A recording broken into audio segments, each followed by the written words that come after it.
Yo, salut tout le monde, j'espère que vous allez bien. Aujourd'hui on se retrouve pour une nouvelle vidéo. Oui, j'ai le nez bouché, oui je suis malade. Et il n'y a pas les guirlandes derrière moi en mode ambiance cocooning parce qu'elles ont plus de batterie et que je trouvais pas de piles chez moi, que ça m'a saoulé et j'ai pété un câble.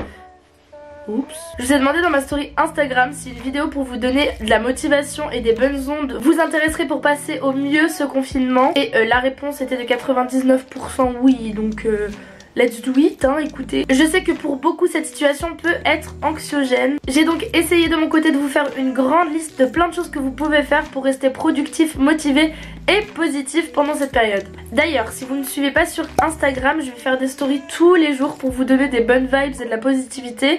Vous pouvez participer à ces stories d'ailleurs en m'identifiant, tout ça. De toute façon, je vous laisse aller check mon Instagram si vous ne me suivez pas encore pour comprendre un petit peu mieux le concept. Voilà, ça a commencé aujourd'hui. J'ai essayé de séparer en deux parties les activités et choses que vous pouvez faire. D'un côté des trucs qui vous seront utiles et dans lesquels vous serez productif et qui vous prendra généralement un petit peu de temps et qui vous feront sûrement du bien. Et d'un autre côté une partie divertissement. J'ai essayé de varier au mieux mais j'ai besoin de votre aide aussi de ce côté là. Regardez la vidéo en entier et n'hésitez surtout pas à y participer en mettant dans les commentaires plein de choses qui pourraient aider les uns les autres etc. pour passer au mieux ce confinement.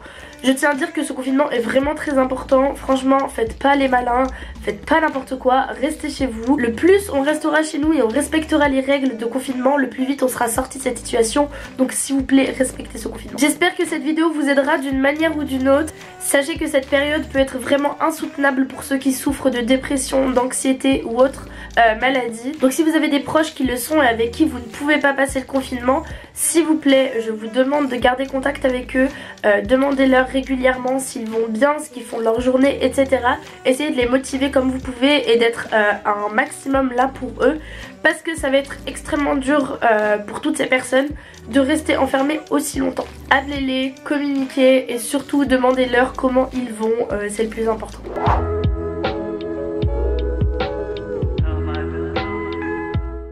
La catégorie productif et utile, c'est les choses que voilà vous pouvez faire et qui vous sont utiles mais auxquelles on pense pas forcément. Le premier point, je vous le dis mais ça vous le savez déjà, travailler. Si je suis la tranche d'âge des personnes qui me suivent, c'est fin lycée, université.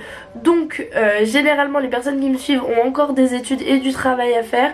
Profitez-en vraiment pour travailler mais d'une manière paisible et dans un environnement vraiment qui n'est pas trop pesant pour vous. Voilà, être chez vous ça peut être bénéfique pour ça aussi. Essayez de trouver une nouvelle manière de travailler et de réviser. Je sais que ça peut être hyper énervant. Personnellement je déteste travailler chez moi, j'ai toujours besoin d'être autre part. Mais c'est vraiment la première chose à laquelle il faut penser pour être productif. Et je pense qu'il est important de faire dans la semaine, c'est vraiment travailler et pas lâcher les cours. Voilà. La deuxième chose que je peux vous conseiller, c'est faire un tri dans son dressing. C'est généralement quelque chose qu'on a souvent besoin de faire, mais on prend jamais le temps de le faire parce que c'est long à faire et que il faut déranger toute sa maison, etc., etc. Là, vous allez être confiné chez vous pendant très longtemps, donc vous avez tout le temps de ranger et réorganiser votre dressing parce que quand on réorganise ses vêtements on redécouvre des pièces qu'on avait oubliées et du coup on redécouvre un peu des vêtements, c'est comme si on avait acheté un nouveau vêtement en fait. Et aussi vous pouvez faire un tri des vêtements que vous ne voulez plus. Peut-être que vous pouvez enfin prendre le temps de faire ces photos et de les vendre sur United Wardrobe, Le Bon Coin, Vinted, etc., chose à laquelle on ne pense jamais. Sachant que le printemps arrive, ça peut être chouette, ça peut être une option et ça vous prendra du temps et ça vous fera du bien. Le troisième truc, ça pour moi ça semble c'est un peu bateau de dire ça, mais ranger et faire du ménage, mais ça peut vous faire aussi beaucoup de bien. Oubliez jamais d'aérer votre chambre le matin, ça c'est très important, surtout que vous n'allez pas beaucoup sortir. Votre peau, votre visage va beaucoup moins être exposé au soleil qu'avant, donc c'est quand même important de faire des cycles d'air dans votre maison. Et ranger ça peut faire extrêmement de bien psychologiquement. Peut-être que ça peut vous prendre du temps et vous pouvez trouver une nouvelle réorganisation qui vous fera du bien dans votre chambre, appartement, maison, tout ce que vous voulez. La quatrième chose que je peux vous conseiller, c'est faire du sport. Alors oui, moi-même la première, je suis la première à souvent me motiver, me dire je vais faire du sport et au bout de allez, une semaine et demie j'abandonne. Mais là clairement vous allez avoir des longues périodes où vous allez vous ennuyer clairement. Donc profitez de ce temps pour faire du sport. En plus de ça, comme vous n'allez pas sortir de chez vous au même rythme que vous le faisiez avant, vous risquez de vous entasser chez vous, tout ça. C'est pas bon pour vos articulations, pour votre corps et puis même pour votre santé mentale. Donc profitez-en pour faire du sport, ça vous fera du bien. Si vous n'avez pas les moyens d'avoir, vous savez, les applications payantes, des coachs, blablabla, franchement, moi je suis des trucs que je trouve sur internet, soit sur des applications qui sont gratuites, soit des vidéos sur YouTube. Il y a vraiment beaucoup de vidéos sur YouTube qui sont vachement bien faites et qui sont efficaces si vous les faites correctement. Et si vous faites une combinaison de plusieurs vidéos, franchement vous avez un bon sport et vous dépensez beaucoup. N'oubliez pas de vous étirer bien sûr et de vous échauffer avant de faire du sport parce qu'on veut pas que vous fassiez mal. Mais voilà, vous n'avez pas forcément besoin de matériel pour faire du sport chez vous. Tout est fait, de toute façon vous serez chez vous. Donc bon, on s'en fout de qui vous regarde. Et ça vous fera du bien. La cinquième chose qui pourrait être utile, de mon côté je vais commencer à le faire je pense dès demain, c'est quelque chose que je repousse toujours, c'est trier mes photos et trier mon ordinateur. On va pas se mentir, vous et moi, on a des grands dossiers sur nos ordis, on sait pas ce qu'il y a dedans, sauf si vous êtes quelqu'un de très organisé depuis toujours. Mais moi je sais que mon gros PC est là-bas, qui est là-bas, même mon nouvel ordinateur, il y a plein de trucs qui sont pas triés. Ça prend énormément de temps, du coup généralement on se laisse pour plus tard. Mais là je pense que c'est le moment pour vous poser devant votre ordi un jour et vous dire ok, je vais trier mes photos, mes vidéos, mes dossiers. Sachez que ça va être hyper bénéfique pour votre ordinateur parce que bon, un ordi surchargé ça chauffe, c'est pas bon. En plus de ça, vous pouvez sûrement retrouver des vieux souvenirs et ça c'est chouette, ça fait toujours plaisir de revoir des vieilles photos et vous pouvez les partager avec vos amis, votre famille, etc. si vous retrouvez des trucs chouettes. Vous pouvez aussi prendre le temps de trier vos mails. Les boîtes mail c'est un truc qui pollue énormément la planète et on s'en rend pas compte. C'est une mémoire et des données qui sont considérables et on prend jamais le temps de trier ses spams, ses publicités, ses réseaux sociaux, etc. Ça peut être hyper bien, vous pouvez retrouver des choses, ça va vous prendre du temps et comme ça votre journée vous la verrez pas passer. En sixième chose, et ça je pense que j'aurais dû le mettre en premier tellement pour moi ça me semble évident, c'est dormir suffisamment et correctement. Alors on va pas se mentir, même moi je me couche parfois à 3h, 4h du matin, mais quand même je pense que garder un rythme régulier dans votre sommeil est important. Si vous voulez être productif, pas trop être nerveux, anxieux, stressé, énervé pendant votre journée, le sommeil c'est hyper important et vous avez enfin le temps de rattraper plein d'heures de sommeil que vous n'aviez pas avant. Du coup je sais que c'est tentant de passer sa nuit à regarder plein de films, plein de séries, tout ça, mais vous avez toute la journée pour le faire maintenant. Du coup prenez le temps le soir de vous reposer et de dormir et je vous assure que ça changera beaucoup de choses et que ça vous fera énormément de bien. Et du coup cette semaine de confinement passera un petit peu mieux, vous serez tout de suite beaucoup plus positif parce que vous aurez des bonnes énergies quand vous vous réveillerez parce que vous avez dormi suffisamment. En septième chose, finir des projets personnels et finir des trucs un petit peu futiles. Toutes ces petites choses auxquelles on pense et en même temps on n'y pense pas forcément, je pense que ça peut être le moment de s'y mettre et de le faire pour de vrai. Ça peut être le code, les miniatures de la chaîne YouTube du Yak, je dois les refaire depuis longtemps, je vais les refaire. Ça peut être aussi son CV, je dois faire mon CV donc je vais faire mon CV, je dois le finir en tout cas. Des lettres de motivation par exemple, c'est des trucs qui sont un peu énervants je vous avoue, mais au moins ce sera fait. Là vous avez enfin le temps de le faire et après vous direz ok c'est bon c'est fait. Ce sera peut-être pas le truc le plus amusant du monde. Personnellement j'ai pas du tout envie de faire mon CV parce que ça me rend complètement zinzin, je sais pas quoi mettre dedans, mais quand je l'aurai fini je serai enfin contente et débarrassée sur toute cette tâche parce que j'en peux plus en fait. Ça vous fera du bien de les faire et d'en avoir fini avec surtout. Et enfin la dixième chose pour être productif, positif et qui est utile pour vous, c'est prendre soin de soi. Alors prendre soin de soi ça passe par prendre soin de soi dans le sens dormir comme je vous ai dit, c'est aussi manger correctement, c'est aussi faire des masques, faire des soins du visage, faire des soins pour les cheveux. On a enfin le temps de prendre soin de soi avant de dormir et le matin et je pense qu'il faut vraiment profiter de ce temps là pour mettre à bien les choses etc. Et vous allez voir que quand on prend soin de soi, personnellement moi ça passe par ça, Je suis beaucoup plus positive et je suis grave contente parce que j'ai l'impression d'être face à une nouvelle moi, une nouvelle version update de moi-même. Du coup je suis grave heureuse. Donc je pense que ça peut vraiment vous faire du bien de prendre soin de vous et c'est le plus important. J'ai dit le mot important et prendre soin de soi beaucoup trop de fois mais c'est pas grave. Je pense que ça va rentrer dans vos petites têtes parce que c'est important.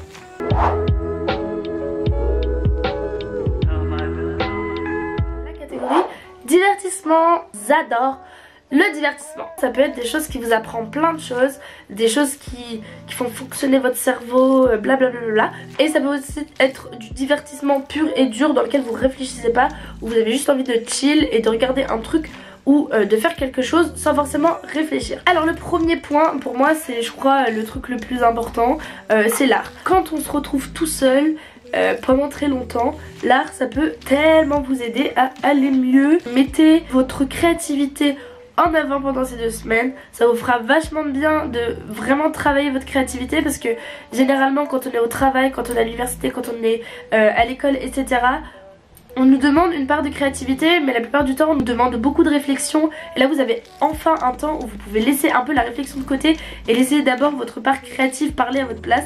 Du coup je vous invite vraiment à vous poser, même si vous êtes nul, hein, même si vous savez pas dessiner, vous savez rien faire, posez-vous et laissez juste votre cerveau faire des choses. Vous allez voir, parfois ça fait tellement du bien même quand c'est moche. Et aussi vous pouvez en profiter pour faire des petites recherches sur des œuvres d'art, sur des musiques, sur plein de trucs et tout.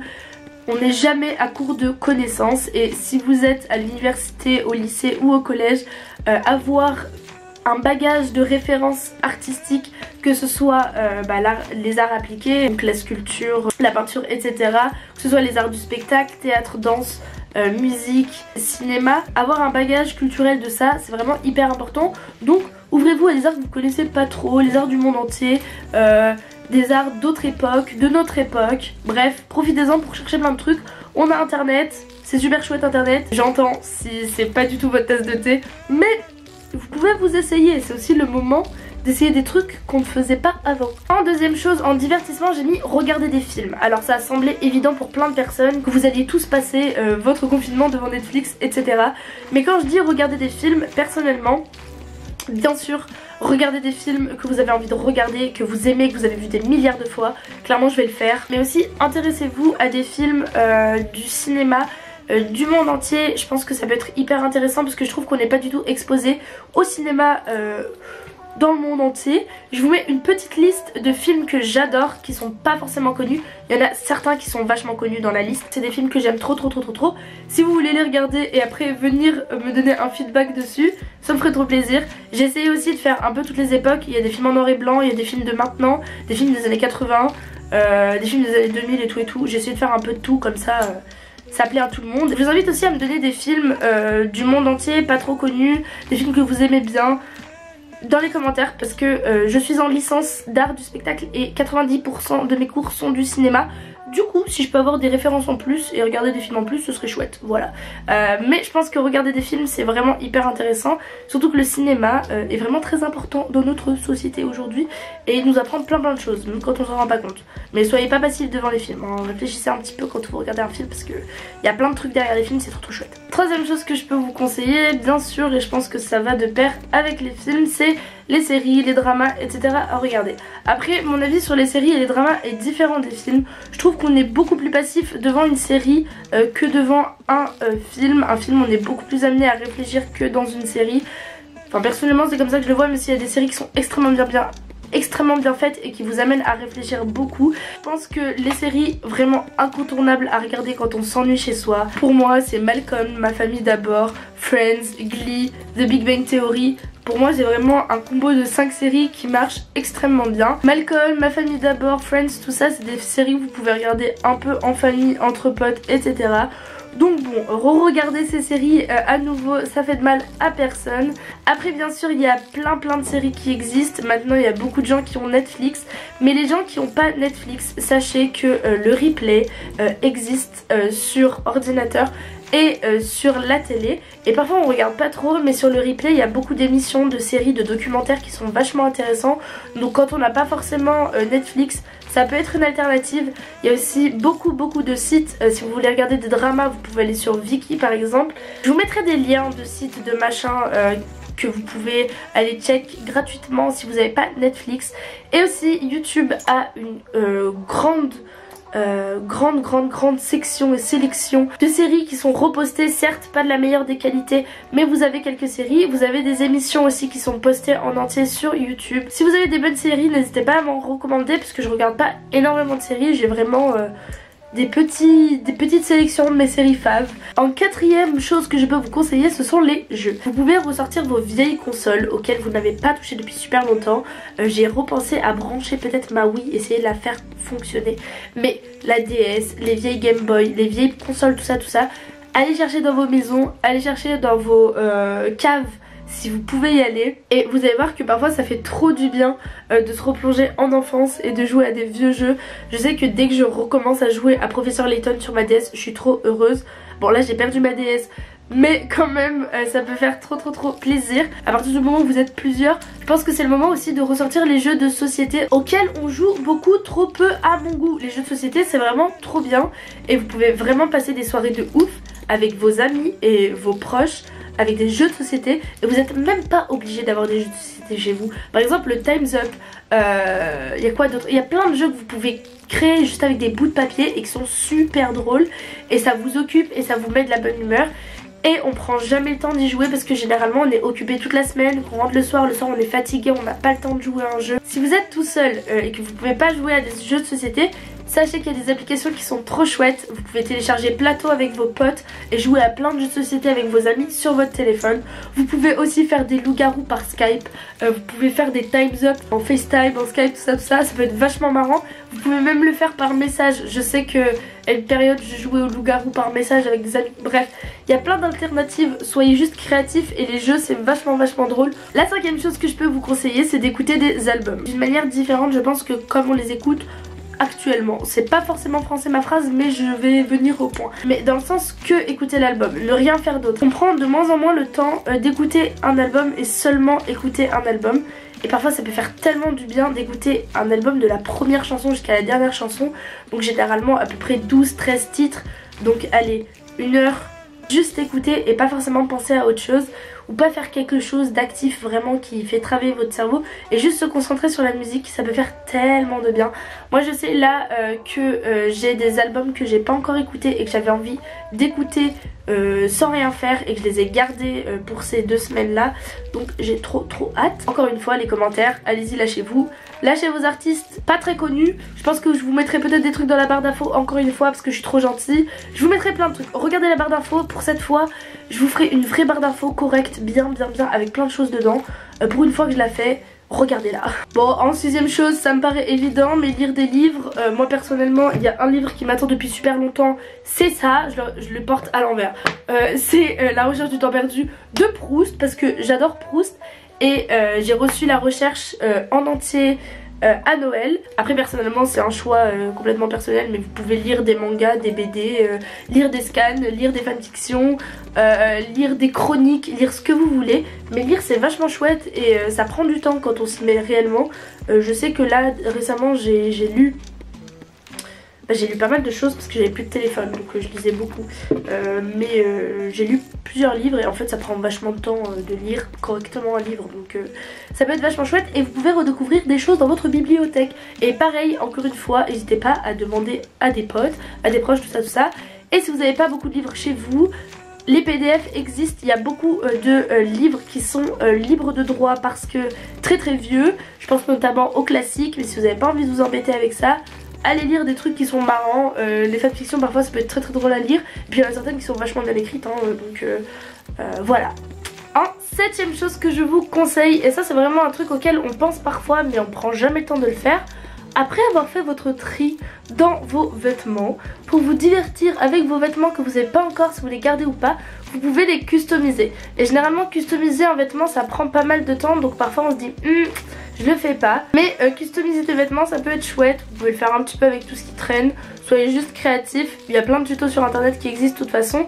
Mais ça peut vous faire des nouvelles pièces et ça vous prendra du temps, je vous l'assure que si vous vous mettez, mais vraiment en étant soigneux et tout, bah ça vous prendra du temps. Et enfin le dernier conseil que je peux vous donner, donc c'est le 8ème il me semble, c'est parfaire ses compétences dans certains domaines. Donc on a tous plein de passions, plein de hobbies, etc. Et on a tous des domaines dans lesquels on aimerait beaucoup s'aventurer, mais nos compétences elles sont un peu coussi coussa. Du coup on les laisse un peu en flottage, et on n'y pose pas trop les yeux, on n'y pose pas trop la patte. Je pense que c'est le moment de clairement attaquer le truc qui est insupportable Personnellement moi je vous le dis, voilà, je vais me lancer dans Photoshop. Je vais essayer de pas trop perdre la boule parce que je déteste Photoshop, ça me rend zinzin, mais vraiment je deviens zinzine quand je vais dessus. Essayer de parfaire un petit peu mes compétences en graphisme pour que ce soit un peu bénéfique pour ma chaîne et pour le YAG. Ça peut être parfaire ses compétences si vous faites de la guitare, du piano, du violon, de la flûte, n'importe quel instrument. Allez-y, faites du bruit, de toute façon... on n'est pas à ça près, clairement. En fait, généralement, quand on se motive autant et quand on fait autant de choses, quand on met autant sa créativité au premier rang, et ben ça fait un bien. Mais quand je vous dis que ça fait vraiment extrêmement du bien, et surtout quand on parfait ses compétences dans certains domaines où on galère de ouf, après on est tellement fiers de nous. Genre on se dit waouh, j'ai réussi à faire ça et tout. Du coup on est trop content, du coup on est positif et du coup ça fait que la journée elle est meilleure.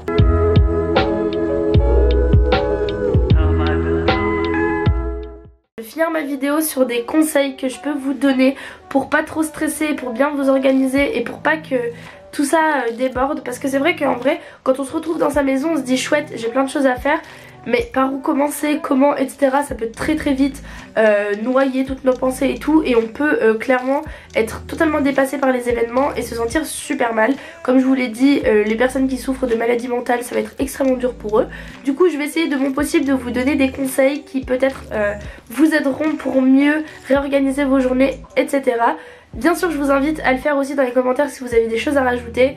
L'espace commentaire est ouvert. Cette vidéo est vraiment importante, je pense. C'est vraiment un dialogue cette vidéo, que je vous parle vraiment et que j'ai besoin de vos réponses. Donc n'hésitez vraiment pas à interagir, c'est en dessous. Fixez-vous des objectifs histoire de pas passer la journée à tourner en rond. Même si personne vous l'impose et que c'est pas réellement un travail, vous dire le matin je dois faire ça, ça, ça et ça, c'est vraiment bénéfique, ça vous rendra productif et ça joue énormément sur le moral. Même si dans votre liste de choses à faire il y a peindre un caillou, et cette chose elle deviendra utile parce qu'elle sera dans une liste de choses à faire quotidiennes. Ça peut être des listes que vous faites sur papier ou sur ordinateur, sur téléphone, peu importe. Si vous avez besoin voilà d'un encadrement, faites votre encadrement vous-même. Vous pouvez le faire le soir avant de dormir ou le matin en vous réveillant. Ça vous motivera à commencer votre journée, de lire ou de créer cette liste et donc ça vous donnera envie de commencer cette journée. Ne sautez pas de repas et ne vivez pas la nuit. Je sais que ça peut être énervant et j'en ai déjà parlé, mais garder un bon rythme dans vos journées peut éviter des périodes de déprime, de stress, d'anxiété, etc. Si vous gardez un équilibre dans votre journée, votre cerveau il sera apte et il sera motivé à l'être toute la journée et du coup vous allez avoir assez d'énergie à dépenser et du coup le soir vous allez mieux dormir. Alors ça c'est tellement important, autorisez-vous des moments de répit. Vous avez le droit de vous ennuyer parce que l'ennui ça peut être vachement bénéfique et c'est pas grave si pendant quelques minutes, quelques heures vous vous ennuyez et vous faites rien. Il y a des séries comme je vous ai dit tout à l'heure, il y a aussi beaucoup de vidéos sur YouTube qui quand on les regarde ne demandent vraiment pas à ce qu'on se mette dans une position de réflexion, etc. mais qui sont extrêmement bien montées et qui sont super chouettes à regarder et qui font passer le temps. Personnellement je sais que j'adore regarder les vlogs d'août de Léna Situation et même ces vlogs qu'elle fait en décembre. Je trouve que ces vidéos sont vachement travaillées et que bon voilà elle s'amuse avec ses amis et perso j'adore regarder ces vidéos, ça me fait passer le temps. J'aime bien regarder les vidéos du Grand JD aussi, des vidéos qui sont très bien montées et qui font passer le temps. Prenez du temps pour vous, n'ayez pas peur de vous retrouver à faire de la méditation, des étirements le matin, de la méditation le soir aussi. N'ayez pas peur, de toute façon vous êtes tout seul, hein. Clairement, même quand vous êtes en famille, si vous vous mettez dans votre chambre, personne ne vous regardera. Mais ça peut faire beaucoup de bien à votre corps déjà, parce que vous ne serez pas amené à bouger énormément comme je vous l'ai dit avant. Et ça peut faire beaucoup de bien aussi à votre esprit, ça peut vous déstresser énormément. Parce que je sais que ne pas savoir trop quoi faire de ces journées, ne pas avoir d'objectif, ça peut être extrêmement anxiogène. Enfin, le dernier conseil que je peux vous donner, c'est faire un mood maker pendant tout le confinement. Il y a peut-être un changement de qualité, je suis désolée, mais j'en ai marre d'attendre que mon appareil déchauffe. Donc la fin de la vidéo ce sera avec cette qualité, I am sorry. Je vous invite à aller regarder ce que c'est un mood maker si vous savez pas trop ce que c'est, mais en gros c'est par un système de chiffres, de couleurs, de ce que vous voulez, clairement de symboles. C'est déterminé comment vous vous êtes globalement senti dans la journée. Du coup voilà, vous pouvez mettre rouge pour pas bien du tout, vert pour trop bien, jaune pour un peu fatigué. Enfin vous faites ce que vous voulez, vous mettez des chiffres, vous faites ce que vous voulez. Et généralement c'est bien de faire un mood maker un par jour. On peut se rendre compte aussi que parfois quand on pense à une mauvaise journée, bah en fait finalement c'est juste genre 20 minutes de nos journées qui étaient pas très bien. Et finalement le reste de la journée était trop chouette, mais qu'on s'attarde juste sur ces 20 minutes de la fin de journée. Donc c'est bien aussi d'avoir un mood maker pour réaliser que finalement parfois les journées elles sont pas si mal que ça. Gardez contact avec les gens, mettez à profit votre créativité et je vous assure que ces semaines vont passer beaucoup plus vite que vous n'allez le penser. I mean, Phineas et Ferb, ils ont quand même fait pendant plusieurs mois une construction par jour sans jamais perdre leur créativité et leur motivation. Donc je pense que ça peut être une inspiration pour tout le monde. Franchement, Phineas et Ferb, clairement les inventions de Phineas et Ferb en soi elles sont pas très utiles. Enfin, elles servent pas trop à la communauté quoi, mais ça leur fait plaisir. Bref, je pense que finir cette vidéo sur une image de Phineas et Ferb c'est chouette. Ce dessin animé est trop bien. Regardez des dessins animés aussi, franchement les dessins animés c'est vraiment trop bien. Si vous voulez regarder des séries, si vous voulez lire des livres, si vous voulez regarder des films, etc. Vous pouvez faire des groupes sur Twitter, sur Instagram, sur ce que vous voulez, avec vos potes, avec votre famille, etc. Vous regardez tous la même chose, vous lisez tous la même chose et vous pouvez discuter un petit peu de vos avis, de votre opinion, tout ça. Ça peut être vachement chouette et ça peut vous faire passer du temps. Franchement, ne stressez pas trop, je sais que ça peut être super dur pour certaines personnes, mais vous inquiétez pas, ça va bien se passer. Soyons positifs, de toute façon, être positif ça ne rajoute que de... Enfin, être positif ça ne ramène que de la positivité. On espère que Mercure rétrograde c'est fini, si ce n'est pas déjà fini à l'heure où je poste cette vidéo. En tout cas j'espère que cette vidéo vous a plu et vous a aidé d'une quelconque manière. Comme je vous l'ai dit, la barre d'infos sera très remplie, donc n'hésitez pas à aller la check et n'hésitez pas à me donner des trucs aussi... en retour dans les commentaires, j'adore de toute façon lire vos commentaires, je les lis tous, voilà. Venez sur mes réseaux sociaux, je vais être active, je vous partagerai des trucs, peut-être que je mettrai en place d'autres choses et tout. Je vais essayer d'être active aussi un maximum sur YouTube, j'ai des idées de vidéos et j'ai enfin du temps, donc je vais le mettre à profit. Voilà, j'espère que cette vidéo vous a plu, je vous fais plein de gros bisous, je vous dis à très bientôt pour des prochaines vidéos. Bisous. Abonnez-vous à ma chaîne aussi là. Et allez sur ma page Utip. Allez regarder des pubs pour me donner des centimes. J'ai besoin de m'acheter un fond cocooning. Bisous.